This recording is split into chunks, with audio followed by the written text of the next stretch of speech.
उनके बसने वाले इलाकों में तरक्याती काम करवाने के लिए कोई ठोस इक़दाम नहीं किए। मैं कई दिन से जब कभी राजस्थान आता हूँ मुख्तलिफ मुकामात का दौरा करने का मुझे मौका मिलता है, मगर जब मैं जाकर उन इलाकों को देखता हूँ तो बड़ा अफसोस होता है कि एक तरफ कांग्रेस के विकास के दावे हैं और जहाँ पर जिस इलाके में अक़लियतें आबाद हैं रहती हैं वहाँ पर कोई विकास या डेवलपमेंट नजर नहीं आता। फिर आप इतनी बड़ी तादाद में कांग्रेस पार्टी को वोट तो दे दिए, मगर आप बताइए एक ही राज्यसभा का मेंबर मुस्लिम अक़लियत से कांग्रेस पार्टी ने राजस्थान से किसी को नामजद नहीं किया। मगर बावजूद इसके आज आपसे कहा जाता है कि सिर्फ आप निकल कर आइए, नहा धोकर आइए, कपड़े पहनकर 25 तारीख को आकर आप कांग्रेस पार्टी को वोट देकर चले जाइए। 2018 के चुनाव में आप देखते हैं कि अक़लियतों ने एक बहुत बड़ी तादाद में कांग्रेस पार्टी का साथ दिया, मगर आज आप बताइए कि चुनाव राजस्थान में हो रहे हैं और बीजेपी की तरफ से हमेशा की तरह अनाप शनाप बकवास बका जा रहा है, मगर कांग्रेस पार्टी उसका जवाब देने के लिए तैयार नहीं है।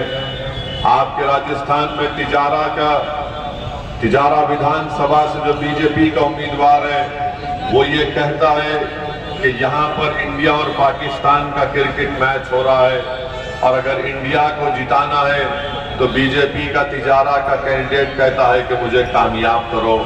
हम पूछना चाहते हैं कि आखिर ऐसी जबान क्यों इस्तेमाल की जाती है कि नरेंद्र मोदी जो सबका साथ सबका विकास का झूठा दावा तो करते हैं, मगर क्या राजस्थान का चुनाव एक इंडिया पाकिस्तान का क्रिकेट मैच होगा और कांग्रेस पार्टी की तरफ से इसका जवाब क्यों नहीं दिया जाता?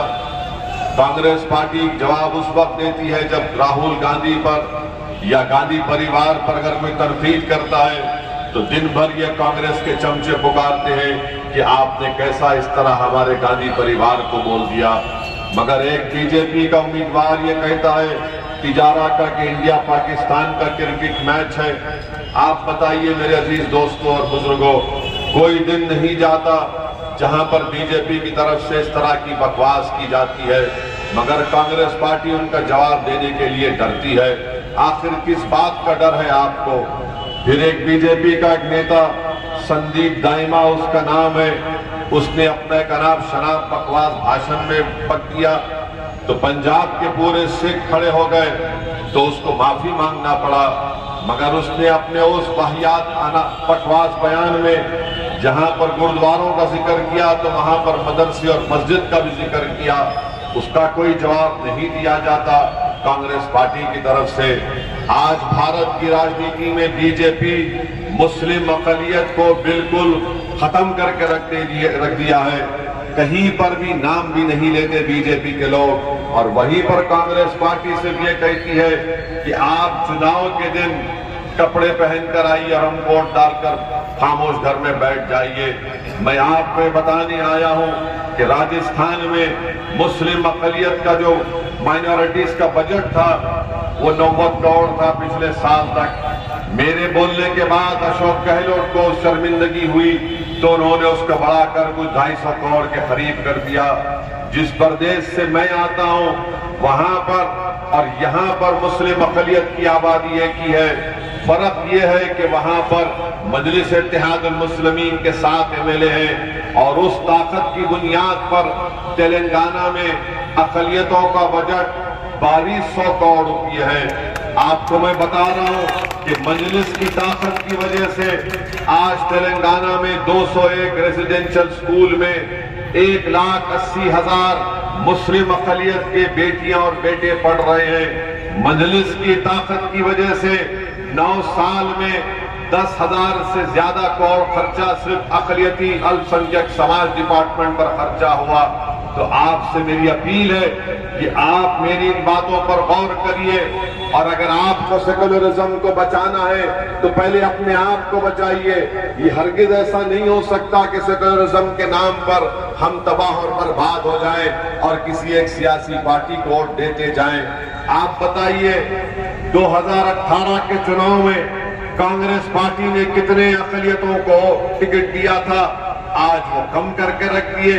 और एक ऐसा समाज भी है राजस्थान में जो आबादी में 1% है, मगर उनको 17 टिकट दिए जाते हैं। और वो समाज कभी कांग्रेस को वोट नहीं देता, मगर उसके बावजूद भी इतनी बड़ी तादाद में उनको टिकट दिए गए।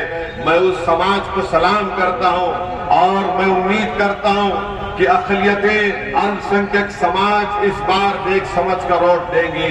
यकीनन बीजेपी को हराइए, यकीनन कोशिश करिए कि राजस्थान में बीजेपी की सरकार ना बने।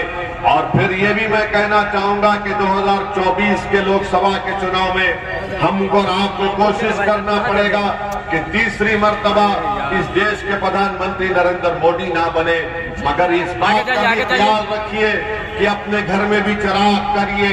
अपने घर को अंधेरे में रखकर आप किसी पड़ोसी के घर में चिराग जलाएंगे तो ये आपसे नाइंसाफी होगी।